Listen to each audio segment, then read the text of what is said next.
This was a video published, made public, much to the regret of the Finnish Prime Minister, who said they'd been filmed in private. The intention was they would remain private. Nothing illegal had taken place. This was a private party at which she danced, as she recognized, boisterously, but there was nothing else that anyone else should have worried about. As you say, when it first became public, a great deal of outrage, a great deal of criticism, so much so that Sanna Marin went and took a drug test. I didn't have any work meetings planned for that weekend. They are confirmed usually beforehand, and I didn't have any meetings, for example, Saturday or Sunday. I had work meetings on Monday that I, of course, handled, but we didn't have any government meetings during that weekend. I had time off and spent it with my friends and did nothing illegal.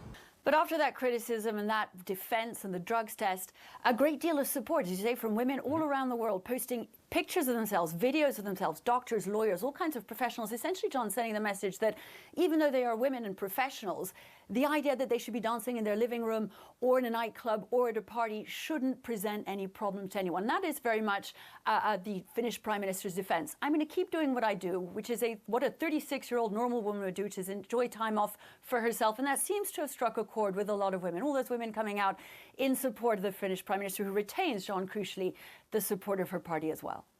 All right, Melissa Bell, thank you very much for that. You know, my question is, when did Europe become footloose? I mean, haven't these countries learned anything from Kevin Bacon? What's wrong with dancing? I actually have a strong opinion on this because I think it's ridiculous, the criticism. Yes. She's 36 years old. It's not a criticism of her doing anything on her job. She's having to come out and defend herself and say that there weren't any meetings and she wasn't doing anything illegal. Are people not allowed to have a work-life balance and enjoy their time away from work? If Kevin Bacon has taught me anything, it's that dancing, particularly good dancing, can be therapeutic there. Are you a good dancer? I happen to be a good dancer. That's not an invitation to publish any video of it, or I was at one point. Look, it's an unfair criticism. But in all seriousness, I don't think a man who is doing that would get the same criticism. And I also think if you look at the scandals that are happening here in the United States and other places, it seems like such a small issue. Right, and as far as Joe Biden is concerned, as long as they're dancing their way into NATO, he's happy.